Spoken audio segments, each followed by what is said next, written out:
Question है आपका रिक्त स्थान पर कौन सा पद आएगा, ये आपको फाइंड आउट करना है। इसके लिए आपको यहाँ पर एक नंबर सीरीज गिवन है और इसका एक नंबर यहाँ पर मिसिंग है, जो कि आपको फाइंड आउट करना है दिए गए 4 ऑप्शन में से। ABCD आपको ऑप्शन गिवन है।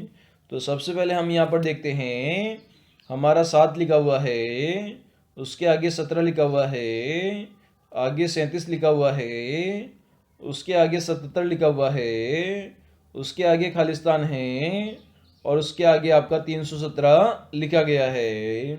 तो 7 से हमें 17 पर जाएंगे तो आपको कितना जोड़ना पड़ेगा, आपको यहाँ पर 10 जोड़ना पड़ेगा। सिमिलरली 17 से हमें 37 पर जाएंगे तो आपको कितना जोड़ना पड़ेगा, आपको यहाँ पर 20 जोड़ना पड़ेगा। फिर 37 से हमें 77 पर जाएंगे तो आपको कितना जोड़ना पड़ेगा, आपको यहाँ पर 40 जोड़ना पड़ेगा। 77 से हमें खालिस्तान पर जाएंगे तो आपको कितना जोड़ना पड़ेगा। तो इसके लिए प्रीवियस में जोड़ी गई संख्याओं का हमें एनालिसिस करते हैं। तो सबसे पहले हमने 10 जोड़ा, उसके बाद में 20 जोड़ा और उसके बाद में 40 जोड़ा। तो 10 का अगर हम डबल कर दें तो 10 दूना 20 आ जाएगा।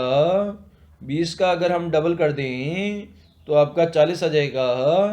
आगे हमें 40 का डबल करेंगे तो आपका 80 आगे जोड़ना पड़ेगा। तो 77 में अगर हमें 80 जोड़ेंगे तो संख्या आपकी 157 आ जाएगी। और 157 में 80 का डबल 160 हम जोड़ेंगे तो 157 में हमने 160 जोड़ा तो 7 का 7 5 और 6 11 हासिल 1 और 1 2 2 और 1 3। तो संख्या आपकी 317 आ गई। मतलब खालिस्तान पर कौन सी संख्या आ जाएगी आपकी, 157 आ जाएगी। और ये आपको ऑप्शन नंबर डी में गिवन है। तो डी हमारा इस क्वेश्चन का आंसर ही हो जाएगा। क्वेश्चन है आपका, मानिए कि 40 लड़कों के पंक्ति में दाईं ओर से 14वां स्थान पर है तो बाईं ओर से उसकी स्थिति क्या होगी। तो यहाँ पर एक पंक्ति बनी हुई है जिसमें नंबर ऑफ जो लड़के हैं वो कितने हैं, 40 है। और इसमें दाईं ओर से बोले तो राइट साइड से जो एक मानिक लाम का लड़का है उसकी पोजीशन आपको गिवन है। कौन सी पोजीशन है, 14वीं पोजीशन है। और इसकी लेफ्ट साइड से आपकी पोजीशन पूछी गई है। तो टोटल नंबर ऑफ लड़के कितने हैं, 40 है। 40 में से इसकी राइट साइड की पोजीशन हम घटा देंगे, 14वीं इसकी पोजीशन है।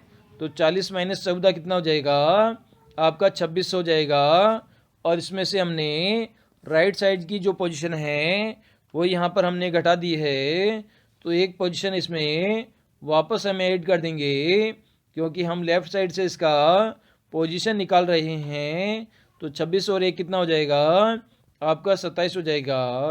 मतलब बाएं छोर से उसकी स्थिति क्या है, 27वीं है। तो ऑप्शन नंबर डी यहाँ पर हमारा करेक्ट आंसर हो जाएगा। क्वेश्चन है आपका, वह आरेख चुनिए जो कि कर्मचारी डॉक्टर और महिला का सही निरूपण करता है। तो यहाँ पर 3 तरह के आपके पोजीशन दी गई है, जिसमें एक पोजीशन कर्मचारी की दी गई है, दूसरी डॉक्टर की दी गई है और तीसरी आपकी महिला की दी गई है। तो आपको यहाँ पर करेक्ट आंसर चॉइस करना है। तो यहाँ पर आपका जो कर्मचारी है, मतलब कर्मचारी क्या हो सकता है, आपका डॉक्टर हो सकता है, क्योंकि डॉक्टर भी क्या है, एक कर्मचारी है। तो यहाँ पर आपका KA से कर्मचारी हो गया और DO से आपका डॉक्टर हो गया। तो एक कर्मचारी डॉक्टर हो भी सकता है और नहीं भी हो सकता, तो इसकी हमने यहाँ पर पोजीशन बना ली। यहाँ पर कुछ पोजीशन आपकी हो सकती है। आगे कहा गया है महिला। तो जो एक डॉक्टर है वो क्या महिला हो सकती है? हाँ बिल्कुल, एक महिला डॉक्टर हो सकती है।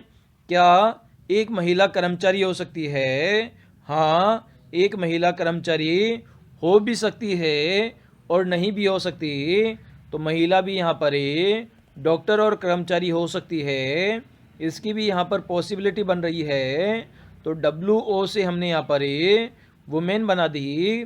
तो कुछ इस प्रकार का आपका निरूपण बनेगा। और ये आपको कौन से ऑप्शन में गिवन है? तो ऑप्शन नंबर सी में ऐसा निरूपण आपको गिवन है। तो दिए गए क्वेश्चन का ऑप्शन नंबर सी हमारा करेक्ट आंसर हो जाएगा। क्वेश्चन है, निम्नलिखित शब्दों में से अक्षरों की श्रृंखला में 3 से अधिक स्वर नहीं होने चाहिए। ज्ञात कीजिए कि कौन सा शब्द इस नियम का पालन नहीं करता है।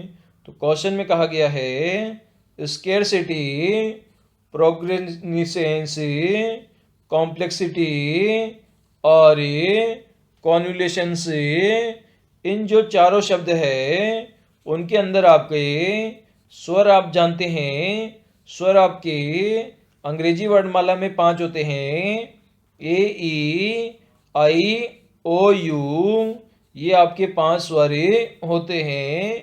तो जो आपके यहाँ पर शब्द दिए गए हैं उनमें 3 स्वर से ज़्यादा नहीं होने चाहिए। अगर 3 से ज़्यादा है तो वो वाला शब्द आपको यहाँ पर फाइंड आउट करना है।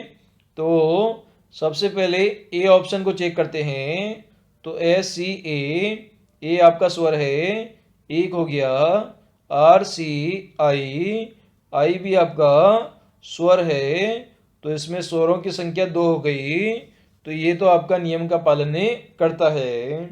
इसी प्रकार प्रोग्रीनेंस को चेक करते हैं।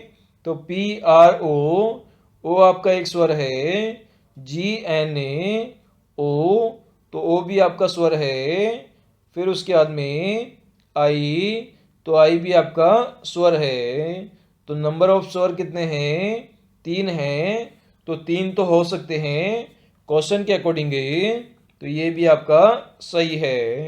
इसी प्रकार कॉम्प्लेक्सिटी को चेक करते हैं। तो CO, तो O आपका स्वर है।